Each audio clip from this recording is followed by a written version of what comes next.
SDV news కి స్వాగతం. ముందుగా ముఖ్యాంశాలు. తమ ప్రభుత్వంలో లబ్ధిదారులకి గ్యాస్ సిలిండర్లు ఉచితంగా అందిస్తున్నాం. మహిళలు ఎంతో ఆనందంగా ఉన్నారన్న మంత్రి నాదెండ్ల మనోహర్.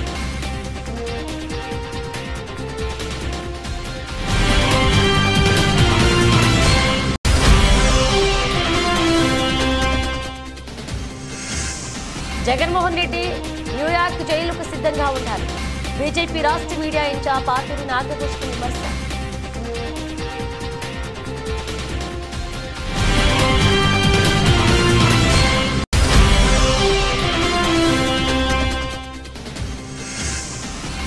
ఆదాని కుంభకోణంపై ఏపీ శాసనసభలో హీట్ డిస్కషన్. జగన్ పదే చెప్పి ప్రజలను మోసం చేశారని చంద్రబాబు నాయుడు ఆరోపణ.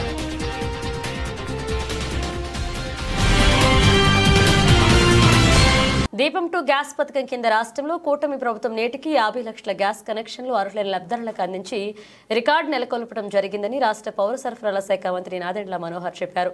కేవలం 3 వారాల్లోనే తమ ప్రభుత్వంలో లబ్ధిదారులకి గ్యాస్ సిలిండర్లను ఉచితంగా అందిస్తున్నామని, ఈ పథకాన్ని సద్వినియోగం చేసుకుంటున్న మహిళలు ఎంతో ఆనందంగా ఉన్నారని పేర్కొన్నారు. తూర్పు నియోజకవర్గంలోని కృష్ణలంక ప్రాంతంలో దీపం పథకం 2లో భాగంగా పౌర సరఫరాల శాఖ మంత్రి నాదెండ్ల మనోహర్ స్థానిక శాసనసభ్యులు గద్దె రామ్మోహన్ రావును కలిసి ఇరువురు మహిళలకు 2 గ్యాస్ బండ్లను అందించి 50 లక్షలు సిలిండర్లను అందించిన కూటమి ప్రభుత్వంగా రికార్డు నెలకొల్పి లబ్ధిదారుల ఇంటిలో మంత్రి టీ తాగి వారితో కొద్దిసేపు ముచ్చటించారు.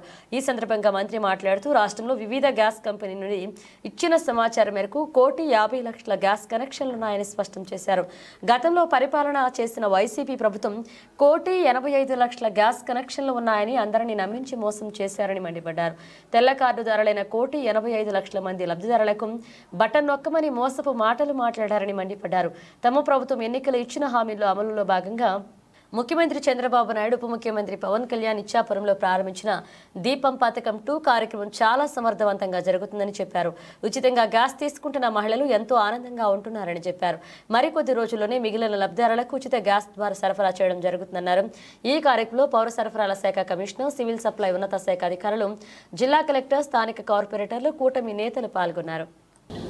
ఒక మంచి కార్యక్రమం అందించాలనే ఉద్దేశంతో గౌరవ ముఖ్యమంత్రి గారు చంద్రబాబు నాయుడు గారు ఇచ్చాపురంలో లాంఛనంగా ప్రారంభించిన దీపం 2 పథకం 3 వారాల్లోనే అద్భుతంగా 50 లక్షల మైలురాయి ఈరోజు దాటుతున్నాం.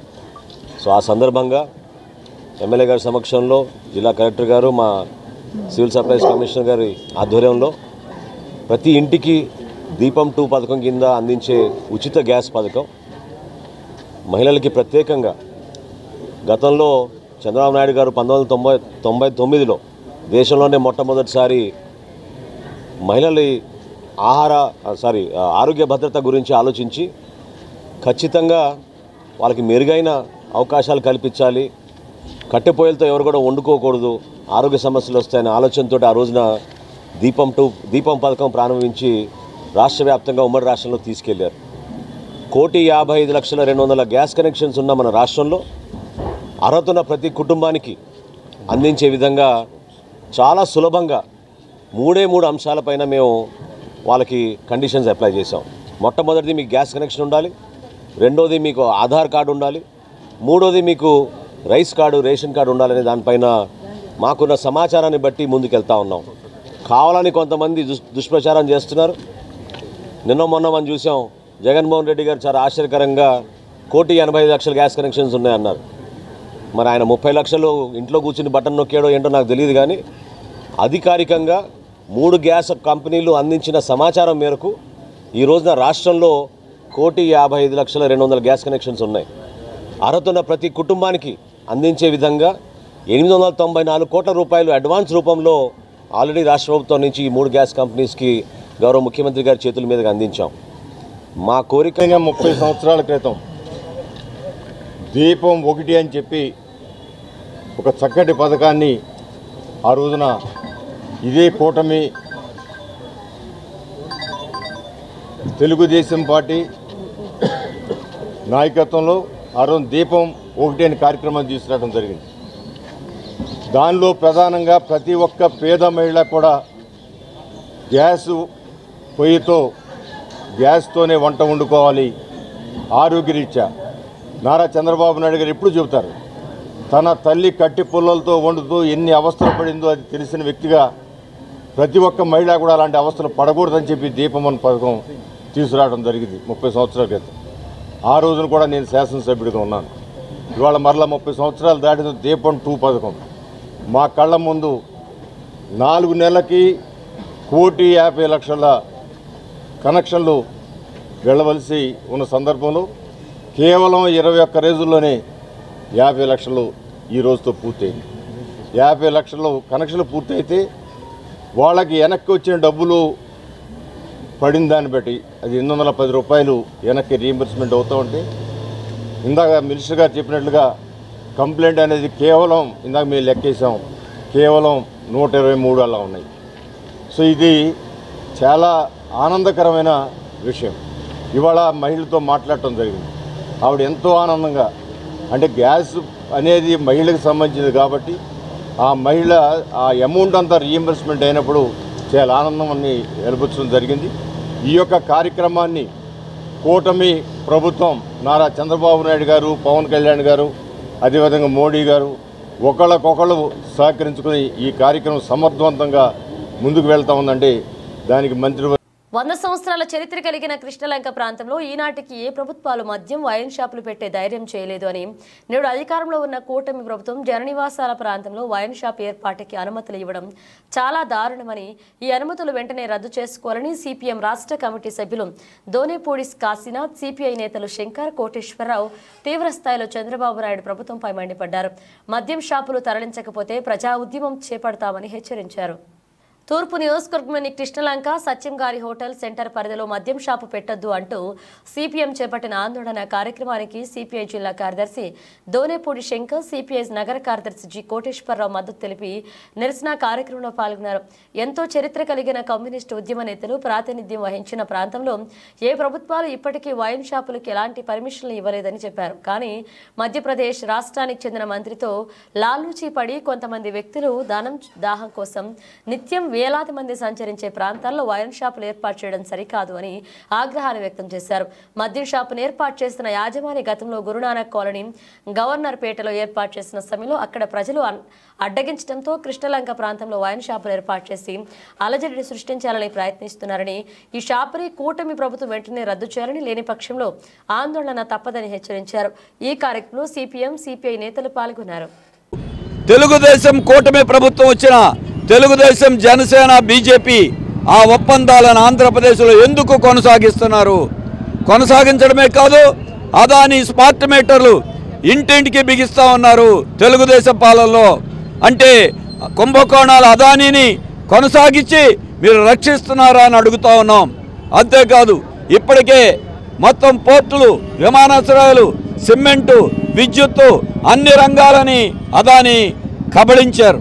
మరి కబళించి మోడీ అండదండలతో కొనసాగిస్తూ ఉంటే ఇవాళకి మేము చాలా గొప్పగా ఒప్పందాలు చేసామని తెలుగుదేశం కూటమి చంద్రబాబు నాయుడు గారు ప్రకటిస్తూ ఉన్నారు. ఇదేనా మీరు నిజాయితీ? అవినీతిని అరికట్టాలనుకుంటే ఇవాళ అసెంబ్లీ సమావేశంలో న్యాయ విచారణకు ఎందుకు ఆదేశించలేదు? ఎందుకు స్మార్ట్ మీటర్ల ఒప్పందం, అదానీ మీటర్ల ఒప్పందం రద్దు చేయలేదు? ఈ 7,000 మెగావాట్ల సోలార్ విద్యుత్ ఒప్పందం ఎందుకు రద్దు చేయలా? 1,000 ఎకరాల స్థలాల కేటాయింపు ఎందుకు ఆపలా? చిత్తశుద్ధి ఉంటే మోడీ ఇప్పటికైనా అదానీని అరెస్టు చేసి తమ చిత్తశుద్ధిని రుజువు చేసుకోవాలి. ఇప్పటికే కాపాడుతూ వచ్చారు, ఇంకా కాపాడితే సహించేది లేదు. అదే కాదు, ఆంధ్రప్రదేశ్లో అదానీ స్మార్ట్ మీటర్లు ఇంటింటికి పెడుతున్నారు. వెంటనే చంద్రబాబు నాయుడు గారు, పవన్ కళ్యాణ్ గారు ఆపాలి. అదే కాదు, అదానితో చేసుకున్న ఒప్పందాల్ని రద్దు చేసి మీ చిత్తశుద్ధిని రుజువు చేసుకోండి. 1,000 కోట్ల రూపాయల కుంభకోణం ఇది. ఈ అదానీ కుంభకోణాన్ని అంతర్జాతీయంగా రాష్ట్రం పోయింది, దేశం పోయింది. ఇప్పుడు ప్రపంచంలోనే అత్యంత ధనికుడిగా పేరు పొందినటువంటి అదానీ ప్రపంచంలోనే అత్యంత పేరెందుకు కలిగినటువంటి ఒక దొంగగా, కుంభకోణాల సూత్రధారిగా, కుంభకోణాల్లో పాత్రధారిగా ఈరోజు మారాడు అని అంటే దీనికి కారణం ఏంటని చెప్పనేటువంటిది ప్రజలు ఆలోచించాలి. సిపిఎం మొదటి నుండి చెప్తా ఉంది, హెచ్చరిస్తూ ఉంది. ఈ అదానీ ఈరోజు ప్రపంచ కుబేర స్థానాన్ని ఆక్రమించడంలో ముఖ్యమైనటువంటి పాత్ర బిహైండ్ ది స్క్రీన్, తెర వెనుక పాత్రధారి నరేంద్ర మోడీ. ఆ మోడీకి దీనికి సంబంధించినటువంటి దాంట్లో పాత్ర ఉందా లేదా అని చెప్పనేటువంటిది వాళ్ళు కూడా ఎంక్వైరీ చేస్తే బాగుంటుందేమో అని అనిపిస్తూ ఉంది. అందుకని మోడీ అంట కాగి మోడీ అదానీని ఈ పైకి తీసుకొచ్చినటువంటి నేపథ్యంలో గత ప్రభుత్వం ఎక్కడ, ఇప్పుడు ప్రభుత్వం కూడా అదానీతోనే అంటగాగుతూ ఉంది. అదానీ కుంభకోణాలు వెలికి పడ్డా కూడా, బయలుపడ్డా కూడా అసెంబ్లీలో దాని మీద కొలకటంలా, కనీసం స్పందించటంలా, దాని మీద మాట్లాడటంలా, నోరిప్పి చెప్పడంలా. ఎప్పటికైనా అదానీ స్పాట్ మీటర్ని పెట్టాం, అదానీని శిక్షించమని చెప్పి అసెంబ్లీలో తీర్మానం చేస్తాం. గత ప్రభుత్వ ఒప్పందాలన్నింటినీ మేము రద్దు చేస్తామని చెప్పనేటువంటిది. మగువల మనసులు దోచే హైలైఫ్ జ్యువెలరీస్ ఎక్స్పో నగరంలో ఘనంగా ప్రారంభమైంది. నోవెటెల్ హోటల్ నందు అన్ని రకాల పసిడి, డైమండ్స్, కెంపుతో తయారైన అధునాతన ఆభరణాలతో ఈ హైలైఫ్ ఎక్స్పో కనువిందు చేస్తుంది. 100కు పైగా పేరుగాంచిన వ్యాపార సంస్థలు ఏర్పాటు చేసిన స్టాల్స్ పసిడి ప్రియులను ఆహ్వానిస్తున్నాయి. నగరంలో సినీ నటి తేజస్వి సందడి చేశారు. నోవెటెల్ హోటల్లో అద్భుతంగా ప్రదర్శించబడుతున్న హైలైఫ్ జ్యువెలరీ ఎక్స్పోలో పాల్గొని ఆభరణాలను ధరించారు. జ్యోతి ప్రజ్వలన చేసి కార్యక్రమాన్ని ప్రారంభించిన అనంతరం ఆమె మాట్లాడుతూ మహిళలను ముఖ్యంగా ఆకర్షించే ఏకైక వస్తువు ఏదైనా ఉంది అంటే పసిడి ఆభరణం మాత్రమే అన్నారు. నోవెటెల్లో 3 రోజుల పాటు ఉండే నగల ఎగ్జిబిషన్ను సందర్శించాలని కోరారు. పలు సంస్థల వివిధ రకాల డిజైన్లతో కూడిన పసిడి ఆభరణాలు ఉన్నాయని, మహిళలు వారికి నచ్చిన మోడల్స్ను కొనుగోలు చేసుకోవచ్చన్నారు. ఇలాంటి ఎగ్జిబిషన్స్ లో విభిన్నమైన రకాలైన మోడల్స్ లభిస్తాయన్నారు. నూతన మోడల్ ఆభరణాల పట్ల ఆసక్తి ప్రదర్శన చాలా ఉపయోగకరంగా ఉంటుందన్నారు. ఈ ఎగ్జిబిషన్ 3 రోజుల పాటు ఉంటుందని వివిధ సంస్థల నిర్వాహకులు తెలియజేశారు. మీరు ప్లీజ్ దయచేసి మాట్లాడకపోతే నేను ఈజీగా మాట్లాడతాను, అంతే, ఇంకేం లేదు. 1 minute అయిపోగొట్టేస్తాను. Okay okay ready.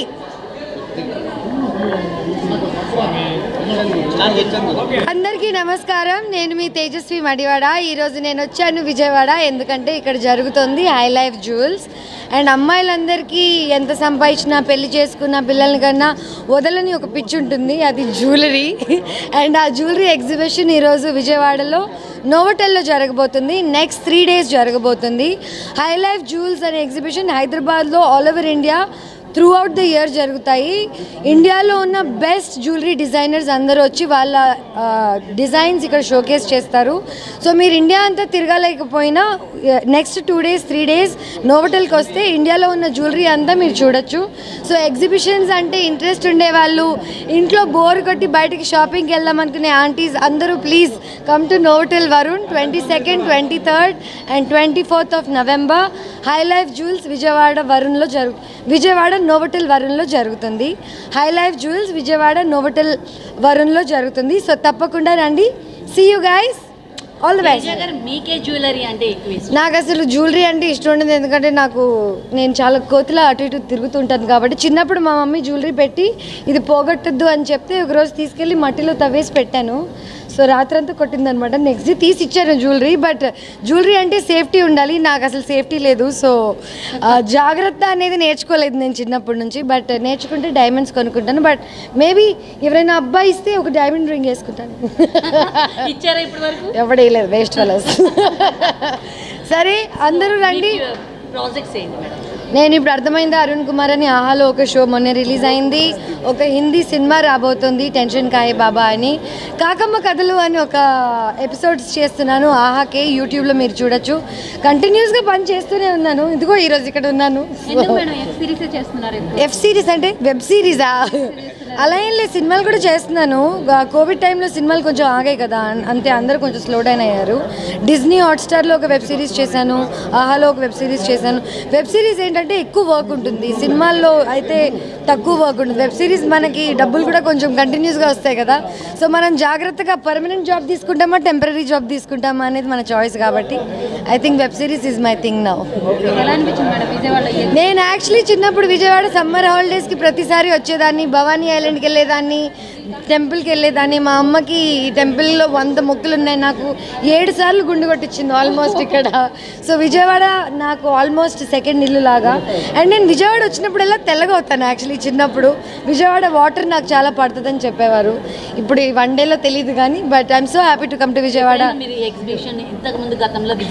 నేను చిన్నప్పుడు వెళ్ళినట్టున్నాను, కానీ మమ్మీ వాళ్ళతో వెళ్ళినప్పుడు మన అంటే పిల్లలకి డైమండ్స్ గోల్డ్ పెద్ద తేడా ఏం తెలియదు కదా. జ్యువెలరీ అంటే జ్యువెలరీ. ఇప్పుడు తెలుస్తుంది నాకు దాని వాల్యూ అంతా. అండ్ ఇప్పుడు ఇది వేసుకొని పారిపోతే నేను సినిమాలు వెబ్ సిరీస్ ఏది చేయగలను. బాదం పాలు చాలా ఇష్టం, పునుగులు బజ్జీలు చాలా ఇష్టం. సో ఒక పార్క్ ఉండేది, ఆ పార్క్ పేరు మర్చిపోయాను. ఆ పార్క్ బయట నేను చిన్నప్పుడు పునుగులు తినేదాన్ని. నా కజిన్స్ యాక్చువల్లీ ఇక్కడే స్కూల్లో చదువుకున్నారు. సో చిన్నప్పటి నుంచి సమ్మర్ హాలిడేస్కి విజయవాడ రావడం మీస్ మానవాయితీ. థ్యాంక్ యూ అండి, thank you so much, bye bye. Jaganmohan Reddy హైదరాబాద్లో శుక్రవారం కోర్టుకు హాజరు కావడం మే కాదు, న్యూయార్క్ జైలుకు సిద్ధంగా ఉండాలని బీజేపీ రాష్ట్ర మీడియా ఇన్ఛార్జ్ పాతూరి నాగభూషణ్ విమర్శించారు. జగన్ అవినీతి రోజుకొకటి బయటికి వస్తున్నాయన్నారు. ఇప్పటి వరకు దేశంలోనే జగన్పై కేసులున్నాయని, ఇక నుంచి అమెరికాలో కూడా కేసులు నమోదవుతున్నాయన్నారు. విజయవాడ బీజేపీ రాష్ట్ర కార్యాలయంలో మీడియాతో మాట్లాడిన ఆయన రాహుల్ గాంధీకి మతిమరుపు వచ్చినట్లుగా ఉందని, మన్మోహన్ సింగ్ పీఎంగా ఉన్న సమయంలోనే ఆదానికి అందలం వేశారని ఆరోపించారు. దేశానికి కాంగ్రెస్, రాష్ట్రానికి వైసీపీ గ్రహణాలు అని అభివర్ణించారు. దేశ ప్రజలతో పాటు ప్రపంచంలో ఉన్నటువంటి ఎవరైతే కాస్త పొలిటికల్ లేదా బిజినెస్ పీపుల్ ఉన్నారో ఆంధ్రప్రదేశ్ వైపు చూస్తూ ఉంది. ఇంతకుముందు జగన్మోహన్ రెడ్డి 5 సంవత్సరాలు రాజకీయం చేస్తే రాష్ట్రంలో విచ్చలవిడిగా గంజాయిని ఎక్స్పోర్ట్ చేసి ఒక గంజాయి హబ్గా తయారు చేశారు. ఆ తర్వాత శాండ్ ద్వారా నదులన్నింటినీ కూడా దోచుకోవడం జరిగింది. అదేవిధంగా ఇండస్ట్రీస్ ఏమన్నా వస్తూ ఉంటే ఆ ఇండస్ట్రీస్ని బయటికి పంపించేదాకా నిద్రపోలా. వాళ్ళ దగ్గర జిఎస్టీ వాళ్ళని పంపించటం, లేదా ఫారెస్ట్ వాళ్ళని పంపించటం, లేదా మీ దాంట్లో వేరే ల్యాండ్ ఉందని చెప్పి ఆ విధంగా వాళ్ళని చేయడం జరుగుతుంది. ఈరోజు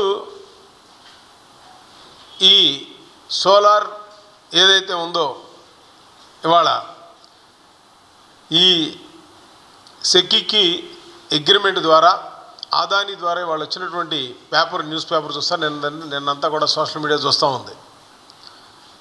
జగన్మోహన్ రెడ్డికి డైరెక్ట్గా పేరు చెప్పకపోయినా ఒక ముఖ్య అధికారి ఆ రాష్ట్రానికి, అంటే ఆయనే నెంబర్ 1 ఉన్నాడు కాబట్టి 1750 కోట్ల రూపాయలు అకౌంట్కి డబ్బులు ఇచ్చినాయని చెప్పిన తర్వాత మీరు ఒకసారి కనుక ఆలోచిస్తే గత 5 సంవత్సరాల్లో జగన్మోహన్ రెడ్డి ఎన్ని ప్రెస్ మీట్లు పెట్టుంటారు చూడండి.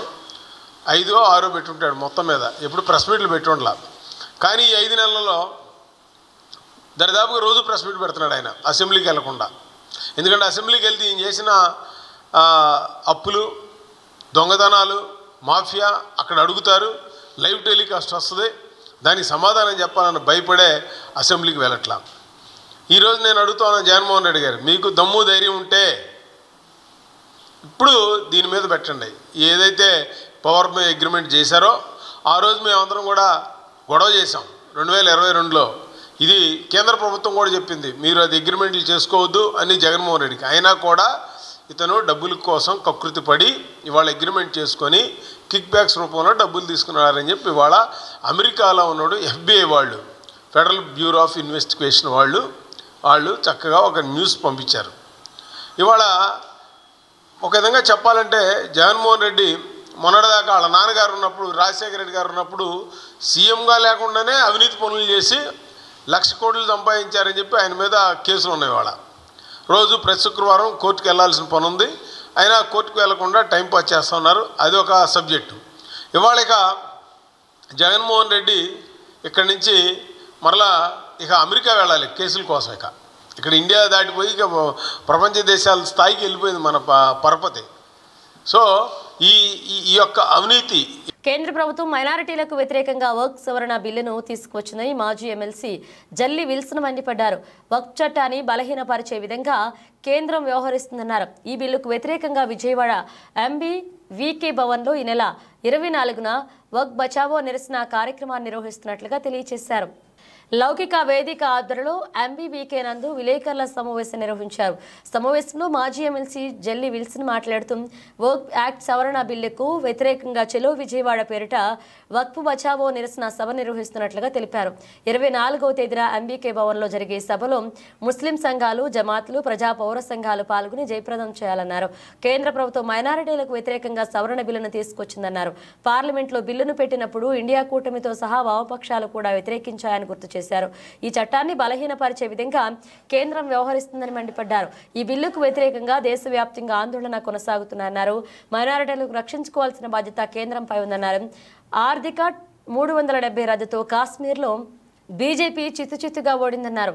భారతదేశ ఐక్యతకు విఘాతం కలిగే పరిస్థితి ఏర్పడుతుందన్నారు. అనంతరం లౌకిక పరిరక్షణ వేదిక నాయకులు మాట్లాడుతూ బీజేపీ సర్కార్ తెచ్చిన బిల్లును లోపాయభూష్టమైన బిల్లు అని వ్యాఖ్యానించారు. ఈ బిల్లులో 44 సవరణలు చేస్తారని ఆరోపించారు. వర్క్ ఆస్తులను అన్యక్రాంతం చేసేందుకే కేంద్రం ఈ బిల్లును అమలు చేయబోతుందని ఆగ్రహాన్ని వ్యక్తం చేశారు. ప్రధానంగా దీనికి కారణం కేంద్ర ప్రభుత్వం తీసుకొచ్చినటువంటి మైనారిటీలకు వ్యతిరేకంగా ఇవాళ ముస్లింలు కావచ్చు, రేపు క్రైస్తవులు అవ్వచ్చు, మైనారిటీలకు వ్యతిరేకంగా ఉన్నటువంటి వక్ సవరణ బిల్లుని తీసుకొచ్చినటువంటి పరిస్థితి అనేది ఉంది. దాన్ని పార్లమెంటులో కేంద్ర ప్రభుత్వం పెట్టినప్పుడు, భారతీయ జనతా పార్టీ ఎన్డీఏ ప్రభుత్వం పెట్టినప్పుడు ఇండియా కూటమితో సహా అన్ని వామపక్ష పార్టీలన్నీ కూడా దీన్ని వ్యతిరేకించాయి. ఇది సరైనటువంటి ఆలోచన కాదు. ముస్లింల యొక్క సంక్షేమం, అభివృద్ధి, రక్షణకు సంబంధించినటువంటి కాదు, ఇది సరైనది కాదు. కాబట్టి దీన్ని జాయింట్ పార్లమెంటరీ కమిటీ ముందుకు పంపాలని చెప్పేసి నిర్ణయించడం అనేది జరిగింది. ముఖ్యంగా వక్ఫ్ చట్టాన్ని ఉన్నదాన్ని నిర్వీర్యం చేసి దాన్ని మరింత బలహీనపరిచే పద్ధతుల్లో ఇవాళ కేంద్ర ప్రభుత్వం వ్యవహరిస్తూ ఉంది. అది పక్కాగా ముస్లింలకు వ్యతిరేకంగా తయారు చేసేటువంటి బిల్ అది. ఆ బిల్లుని వ్యతిరేకిస్తూ ఇవాళ దేశవ్యాప్తంగా కూడా ఆందోళన సాగుతూ ఉన్నాయి. ఇవాళ కేంద్ర ప్రభుత్వం దాన్ని ఈ నెల 29 లోపు పార్లమెంట్లో పెట్టి దాన్ని ఆమోదింపు చేసుకోవాలని ఉత్సాహంగా ఉంది. ఎట్టి పరిస్థితుల్లోనూ అది సాగటానికి వెళ్ళలేదు. ఇవాళ ముస్లింలకు వ్యతిరేకంగా ఉన్నటువంటి మైనారిటీలను రక్షించుకోవాల్సినటువంటి బాధ్యత కేంద్ర ప్రభుత్వం పైన ఉంది. ఇవాళ వాళ్ళకే ఒక కాశ్మీర్లో 370 తీసుకొచ్చినటువంటి రద్దు చేసినటువంటి పరిస్థితి అనేది ఉంది. దాని ఫలితంగా మీకు అందరికీ తెలుసు, ఇటీవల జరిగిన కాశ్మీర్ ఎన్నికల్లో చెప్పుదెబ్బ జరిగింది. కాశ్మీర్ ఎన్నికల్లో కేంద్ర ప్రభుత్వం, భారతీయ జనతా పార్టీ ఎన్డీఏ ప్రభుత్వం చిత్తుచిత్తుగా ఓడిపోయింది. అంటే ప్రజల యొక్క మనోభావాలను అర్థం చేసుకోకుండా చేసినటువంటి దానికి అదే గిట్టురాయి. కాబట్టి ఇది కూడా వక్ఫ్ సవరణ బిల్ అనేది పెట్టడం అనేది సరైనటువంటి ఆలోచన కాదు. మన భారతదేశ సమగ్రతకు, ఐక్యతకు విఘాతం కలిగించేటువంటి పరిస్థితి.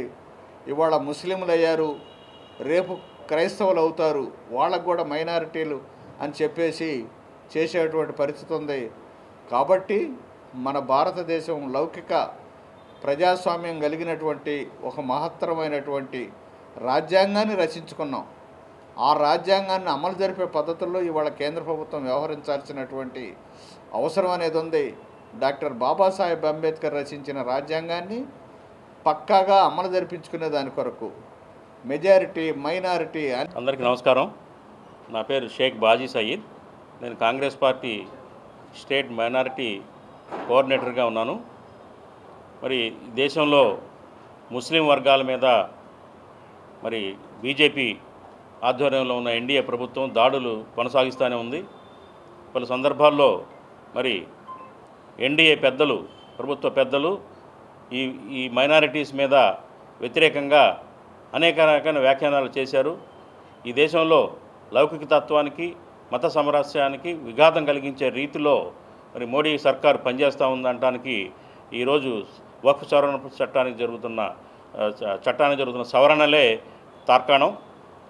మరి ఈ సవరణలను దేశవ్యాప్తంగా కూడా ముస్లిం వర్గాలు వ్యతిరేకిస్తూ ఉన్నాయి, ఖండిస్తూ ఉన్నాయి. సవరణలను నిలిపివేయాలని చెప్పేసి కోరుతూ ఉన్నాయి. దీనికి మద్దతుగా పార్లమెంటులో ఇండియా కూటమి పక్షాలన్నీ కూడా మద్దతునిచ్చినాయి, పెద్ద ఎత్తున నిరసనలు చేపట్టినాయి. మరి ఇండియా కూటమి చేపట్టిన నిరసనల కారణంగానే ఏదైతే సవరణలు చేపట్టిందో ఆ సవరణల్ని మరి రివ్యూ కోసం జాయింట్ పార్లమెంటరీ కమిటీకి అప్పచెప్పడం జరిగింది. ఆ జాయింట్ పార్లమెంటరీ కమిటీ కూడా అరకొరగానే దాని సమీక్ష జరిపి మళ్ళీ రేపు 29వ తేదీన పార్లమెంట్లో ప్రవేశపెట్టి అది పాస్ చేయించుకోవడానికి కుటిల ప్రయత్నాలు చేస్తూ ఉంది ఎన్డీఏ గవర్నమెంటు. దీని వ్యతిరేకంగా మరి ఇండియా బ్లాక్ పక్షాలతో సహా ముస్లిం సంఘాలు అట్లాగే ముస్లిం ప్రజలందరూ కూడా రేపు 24వ తేదీన ఇక్కడే ఇదే హాల్లో కింద ఎంబీ హాల్లో పెద్ద నిరసన సభని ఏర్పాటు చేయడం జరిగింది. ఈ సభకి చాలా పెద్ద ఎత్తున మరి జిల్లాలోనే కాకుండా వేరే జిల్లాల నుంచి కూడా ముస్లింలు సంఘాల నేతలు, ముస్లిం పెద్దలు అందరూ కూడా పెద్ద ఎత్తున హాజరై తమ యొక్క నిరసనని దీనివల్ల ఏమి నష్టం జరుగుతుంది, ముస్లిం సమాజానికి, ముస్లిం ప్రజలకి ఈ దేశంలో ఎటువంటి ఈ సవరణల వల్ల ఏమి నష్టం జరుగుతుందని పెద్ద ఎత్తున నిరసన వ్యక్తం చేస్తారు. కాబట్టి మీ ద్వారా అందరికీ కూడా తెలియజేస్తున్నాము, దీన్ని అడ్డుకోవాలి. ముస్లిం సంఘాలు కానీ ముస్లిం ప్రజలు కూడా దీన్ని అర్థం చేసుకొని ఇది జరగనీయకుండా ఈ సవరణల్ని పాస్ కానియకుండా మనం ఉద్యమిస్తే కానీ కదలిక రాదు, రాజకీయ పార్టీలకు కానీ అట్లా ప్రభుత్వ పెద్దలకు కానీ అని చెప్పేసి భావిస్తూ దీనికి అందరూ కూడా మద్దతు తెలపాలని చెప్పేసి మీ ద్వారా తెలియజేస్తున్నాను. విజయవాడ నగరంలో లౌకిక రాజ్యాంగ పరిరక్షణ వేదిక ఆధ్వర్యంలో ఎంబీవీకే విజ్ఞాన కేంద్రం నందు 24 తేదీ ఆదివారం ఉదయం 10 గంటలకి వఫ్ చట్ట సవరణలు వ్యతిరేకిస్తూ ఒక సదస్సు నిర్వహిస్తూ ఉన్నాం. ప్రధానంగా కేంద్రం ఏదైతే ఈ చట్టం తీసుకొస్తుందో ఇది పూర్తిగా రాజ్యాంగ విరుద్ధమని, ఇది మైనార్టీల మీద ఆర్థిక దాడి అని చెప్పి మేము భావిస్తూ ఉన్నాం. కాబట్టి ఈ చట్టాలని వ్యతిరేకించాల్సినటువంటి అవసరం ఉంది. దేశవ్యాప్తంగా ఇండియా వేదికగా బ్లాక్గా ఉన్నటువంటి పార్టీలు, ఇండియా బ్లాక్లో లేనటువంటి పార్టీలు కూడా దీన్ని వ్యతిరేకిస్తూ ఉన్నటువంటి నేపథ్యం. మన రాష్ట్రంలో ఉన్నటువంటి ప్రధాన పార్టీలు దీనికి వ్యతిరేకంగా గట్టిగా నిలబడాలని చెప్పి ఇప్పుడు అసెంబ్లీ సమావేశాలు జరుగుతూ ఉన్నాయి. ఈ అసెంబ్లీ సమావేశాల్లో కేరళ తరహాలో ఈ వఫ్ చట్ట సవరణకి వ్యతిరేకంగా అసెంబ్లీలో తీర్మానం చేయాలని చెప్పి కూడా మేము డిమాండ్ చేస్తూ ఉన్నాం. రాబోయే కాలంలో ఈ వఫ్ చట్ట సవరణకు వ్యతిరేకంగా మీరు కనుక నిర్ణయం తీసుకోకపోతే ఈ రాష్ట్రంలో ఉన్నటువంటి ముస్లిం ప్రజానికం మిమ్మల్ని ఎట్టి పరిస్థితుల్లో క్షమించరు. కాబట్టి దేశవ్యాప్తంగా ఈరోజు వఫ్ చట్ట సవరణల వ్యతిరేకంగా ఈ చేస్తున్నటువంటి పోరాటంలో లౌకిక రాజ్యాంగ పరిరక్షణ వేదిక ఆధ్వర్యంలో జరుగుతున్నటువంటి ఈ సదస్సుకి వామపక్ష నేతలు, అదేవిధంగా లౌకికవాదులు, ప్రజాతంత్రవాదులు, ముస్లిమేతరులు అందరూ దీంట్లో భాగస్వాములు అవుతూ ఉన్నాము. కాబట్టి ఈ సభకి మీరందరూ వచ్చి ఈ సభను జయప్రదం చేయవలసిందిగా విజ్ఞప్తి చేస్తూ ఉన్నాం. మొహమ్మద్ అబ్దుల్లా చిస్టి, ఆవాజ్ రాష్ట్ర ప్రధాన కార్యదర్శి. విద్యార్థులు నూతన టెక్నాలజీని అందిపుచ్చుకోవాలని పశ్చిమలో అన్ని స్కూళ్లను అభివృద్ధి పరుస్తామని పశ్చిమ ఎమ్మెల్యే సుజనా చౌదరి ప్రకటించారు. విద్యార్థులు భవిష్యత్తులో గొప్ప విజయాలు సాధించాలంటే నూతన టెక్నాలజీని అందిపుచ్చుకోవాలని అభిప్రాయాన్ని వ్యక్తం చేశారు. విద్యాధరపురంలోని లేబర్ కాలనీ GNRMC పాఠశాలలో నూతనంగా ఏర్పాటు చేసిన గ్రంథాలయం, IoT డిజిటల్ ల్యాబ్ను ఎమ్మెల్యే సుజనా చౌదరి శుక్రవారం ప్రారంభించారు. సీడ్స్ స్వచ్ఛంద సంస్థ, సుజనా ఫౌండేషన్ సంయుక్త ఆధ్వర్యంలో 3 లక్షల రూపాయలతో ఏర్పాటు చేసిన గ్రంథాలయాన్ని, 10 లక్షల రూపాయలతో ఏర్పాటు చేసిన అత్యాధునిక డిజిటల్ ల్యాబ్ విద్యార్థులు కోసం LV ప్రసాద్ కంటి ఆసుపత్రి వారిచే ఏర్పాటు చేసిన కంటి పరీక్ష శిబిరాన్ని ప్రారంభించారు. అనంతరం ఏర్పాటు చేసిన సమావేశంలో ఆయన మాట్లాడుతూ సీడ్స్ సంస్థ, సుజనా ఫౌండేషన్ ద్వారా పేద పిల్లలు కార్పొరేట్ విద్యను అభ్యసించేలాగా GNRMC పాఠశాలను అన్ని విధాలుగా అభివృద్ధి చేస్తున్నామన్నారు. ఈ స్కూల్ను మోడల్ చేసి నియోజకవర్గంలోని మిగతా స్కూల్స్ కూడా అదే తరహాలో చేస్తామన్నారు. ఆర్టిఫిషియల్ ఇంటెలిజెన్స్ ద్వారా భవిష్యత్తులో అనేక విప్లవాత్మకమైన మార్పులు సంభవిస్తాయని, విద్యార్థులు అప్రమత్తంగా ఉండి పాఠశాల స్థాయి నుంచి టెక్నాలజీని అందిపుచ్చుకోవాలన్నారు. టెక్నాలజీలో నూతన వరవడి సృష్టించడం ద్వారా విద్యార్థులు ఆసక్తి, ఉత్సాహాన్ని పెంపొందించవచ్చన్నారు. సీడ్స్ ఫౌండేషన్ సుజనా ఫౌండేషన్ ద్వారా పాఠశాలను అన్ని విధాల అభివృద్ధి చేసి ఆదర్శవంతంగా తీర్చిదిద్దుతామన్నారు. బెస్ట్ నియోజకవర్గంగా తీర్చిదిద్దడానికి అధికారులు ప్రజాప్రతినిధుల తోడ్పాటు కూడా అవసరమన్నారు. అనంతరం గత ఏడాది 10వ తరగతి ఫలితాల్లో అత్యుత్తమ మార్కులు సాధించిన విద్యార్థులకు స్కాలర్షిప్ అందజేశారు. ఈ కార్యక్రమంలో DEO EV Subbarao, incharge head master BV Ramana, corporator Mylavarapu Ratnakumari, seeds founder Ramireddy, Chandramaheswarareddy, గ్రాక్స్ founder Nitin, Sujana foundation adviser Vejendla Srinivasarao, Krishnamurthy, seeds AP south manager Venugopalareddy, కూటమి నేతలు అడ్డూరి శ్రీరామ్, మైలవరపు దుర్గారావు, మైలవరపు కృష్ణ, గుడివాడ నరేంద్ర రాఘవ, మహాదేవ అప్పాజీరావు, అతలూరి పెద్దబాబు, పైలా సురేష్ పాల్గొన్నారు.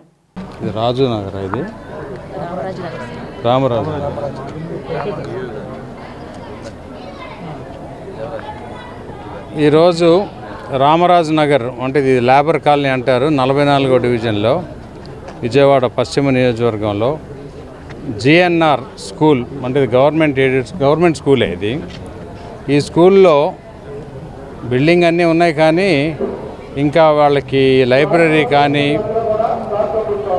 కంప్యూటర్ ల్యాబ్ కానీ ఇలాంటివన్నీ ఏమీ లేవు. దానికి సంబంధించి ఇంతకుముందు కూడా మేము కొన్ని మన గవర్నమెంట్ ఆఫ్ ఇండియా నుంచి ఇచ్చే కిట్స్, షూసు, బ్యాగ్స్ అని ఇవ్వడం జరిగింది. దాంతోపాటు సీడ్స్ సమస్యకు సంబంధించిన ఆర్సీఎం రెడ్డి గారు కూడా వారు వచ్చి ఐఓటీ ఇంటర్నెట్ ఆఫ్ థింగ్స్ అని చెప్పి తర్వాత ఒక లైబ్రరీ ఇవి కూడా స్పాన్సర్ చేశారు. దాంతోపాటు ఎల్వి ప్రసాద్ ఇన్స్టిట్యూట్ వాళ్ళని తీసుకొని వచ్చి పిల్లలందరూ కూడా ఐసైట్ చెక్ చేయించి అది చాలా చాలా అవసరం. ఎల్వి ప్రసాద్ వాళ్ళు చేస్తున్నప్పటికి కూడా దాన్ని లాజిస్టిక్స్ మేనేజ్ చేయడం అనేది చాలా ఇంపార్టెంట్. ఆ బాధ్యత వాళ్ళు తీసుకొని చేస్తూ ఉన్నారు. చాలా సంతోషం, వాళ్ళు పూర్తి చేశాం. ముందుగా అందరికీ నమస్కారం. ఈరోజు 44వ డివిజన్లో జిఎన్ఆర్ఎం స్కూల్లో ఈరోజు మన ఎమ్మెల్యే గారు అయినటువంటి సుజనా చౌదరి గారి ఫౌండేషన్ ద్వారా ఇక్కడ ఈ స్కూల్లో పిల్లలకి ల్యాబ్ లేదు, అలాగే గ్రంథాలయం ఒకటి లేదు. ఏదైతే ఈ స్కూల్కి సంబంధించి లేవో అవి కనుక ఆయన ఇంటిమేషన్ కనుక మనం ఇస్తే వెంటనే త్వరగా వచ్చే విధంగా ఆయన చాలా కృషి చేస్తున్నారు. అలాగే ఈరోజు ఇక్కడ మనకి గ్రంథాలయం ఒకటి, పిల్లలకి ల్యాబ్ కావచ్చు, ఆ ల్యాబ్లో ఏమేమి అవసరాలు ఉన్నాయో అన్నీ ఫౌండేషన్ ద్వారా ఆయన తెప్పించి అవి ఎలా పనిచేస్తున్నాయి కూడా ఆయన తెలుసుకోవడం కూడా జరిగింది. అంతేకాకుండా మనకు ఐ ప్రాబ్లమ్స్ ఏమైనా ఉంటాయని ఎల్వి ప్రసాద్ ఆసుపత్రి ద్వారా అక్కడి నుంచి టీం రప్పించడం, వాళ్ళ చేత వాళ్ళందరినీ పిల్లలందరినీ పరీక్షించడం, అంతేకాకుండా వాళ్ళకి ఏదైనా సమస్యలు ఉంటే ఆ సమస్యలు కూడా ఆ కళ్ళకి ఏ సమస్య ఉందో దాన్ని వాళ్ళు కళ్ళద్దాలు అవసరమైతే కళ్ళద్దాలు ఇవ్వడం కూడా జరిగింది. అంతేకాకుండా ఎంత మంచి మంచి కార్యక్రమాలు చేస్తున్న మన సుజనా చౌదరి గారు ఇంకా మంచి చేయాలని, మన డివిజన్కి ఎంతో అభివృద్ధి చేస్తామని మాట ఇచ్చారు. అలాగే ఇలాంటి కార్యక్రమాలు ఎన్నో చేస్తామని చెప్పారు. అలాగే మన ఈ సుజనా చౌదరి గారికి ఇలాంటి అవకాశం మాకు ఇచ్చినందుకు ప్రత్యేక ధన్యవాదాలు తెలుపుకుంటున్నాను. అందరికీ నమస్కారం. ఈరోజు మా పశ్చిమ నియోజకవర్గం 44వ డివిజన్లో లేబర్ కాలనీలో జిఎన్ఆర్ఎం మున్సిపల్ హై స్కూల్లో మరి ఏదైతే గతంలో మన స్థానిక శాసనసభ్యులు సుజనా చౌదరి గారు మా స్కూల్కి ఇచ్చేసి పిల్లలకి రాష్ట్ర ప్రభుత్వం ద్వారా అందించినటువంటి స్కూల్ డ్రెస్సెస్ కానీ బుక్స్ కానీ పంపిణీ రోజున వారికి తెలియచేయడం జరిగింది. ఈ యొక్క స్కూల్లోని ల్యాబ్ కానీ డిజిటల్ క్లాసెస్ రూమ్ కానీ అలాగే అనేకమైనటువంటి వారు ముందుకు తీసుకెళ్ళాం.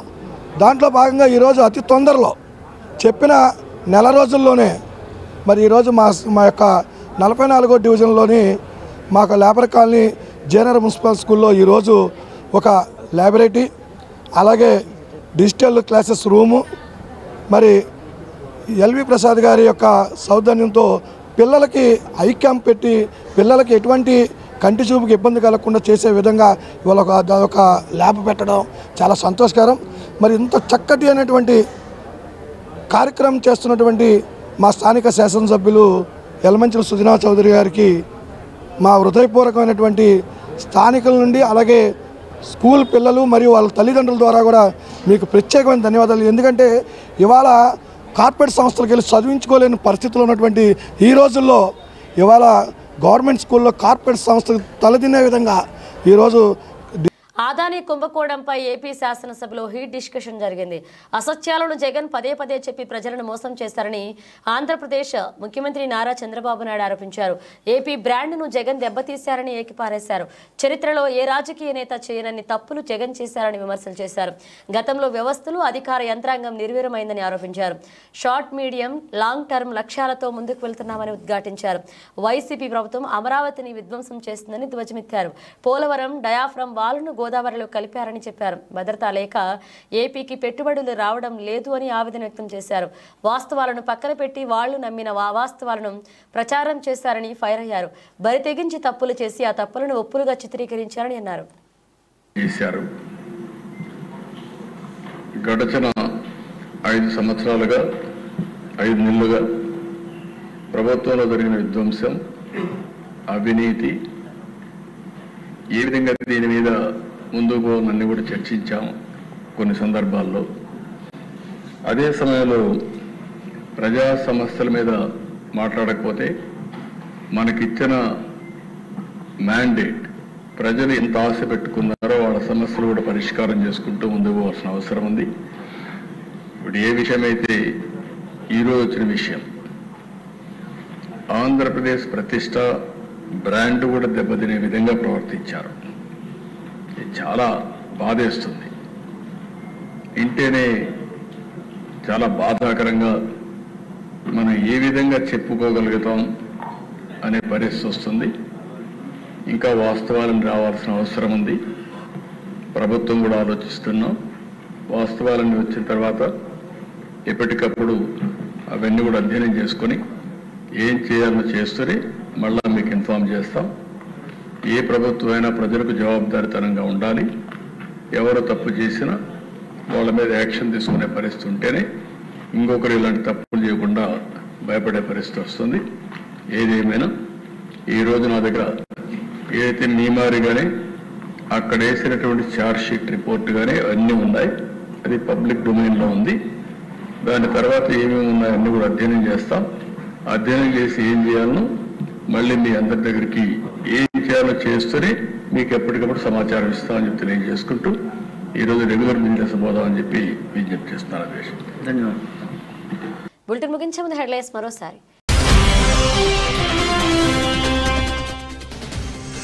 తమ ప్రభుత్వంలో లబ్ధిదారులకి గ్యాస్ సిలిండర్లు ఉచితంగా అందిస్తున్నారు. మహిళలు ఎంతో ఆనందంగా ఉన్నారన్న మంత్రి నాదెండ్ల మనోహర్.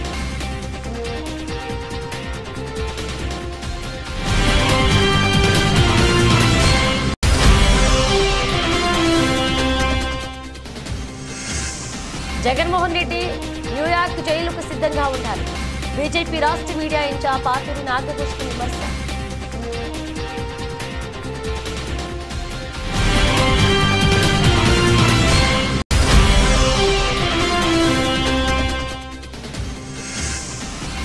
ఆదాని కుంభకోణంపై ఏపీ శాసనసభలో హీట్ డిస్కషన్. జగన్ పదే పదే చెప్పి ప్రజలను మోసం చేశారని చంద్రబాబు నాయుడు ఆరోపణ.